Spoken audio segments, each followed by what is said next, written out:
ব্যাপার বাবা, এমন করে কি দেখতেছো? না, আপনার হাতে দেখতেছি এক জোড়া ইলিশ মাছ। হ, আমার বউ কইল কি পাত্রপক্ষ কইতাছে মাইয়া দেখানোর লেগে, তাই বাজার থেকে বড় দিকে 2টা ইলিশ মাছ আনতে।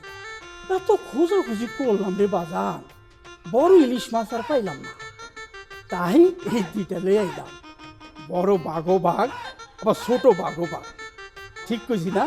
হ্যাঁ, বুঝছি, আপনার কথা আমি বুঝতে পারছি। মানে মাছ বড় হইলেও মাছ, ছোট হলেও ইলিশ মাছ। হ্যাঁ। যাই হোক, বলতেছিলাম কি যে এই গ্রামে পাখিমের বাড়িটা কোন দিকে কইতে পারেন? আপনি কার কথা জিজ্ঞাইতেছেন? আমি ওই যে ঘটক পাখিমের বাড়ির কথা জিজ্ঞাসিলাম। ঘটক পাখি মিয়ার বাড়ির কথা জিজ্ঞাইতেছেন? তো এদিকে কই যাইতেছেন? এদিকে তো ঘটক পাখির বাড়ি না, এদিকে আহেন। ওই যে বাড়িটা দেখতেছেন না, ওইটা হইল ঘটক পাখির বাড়ি। ওই যে ওইটা? হ্যাঁ হ্যাঁ।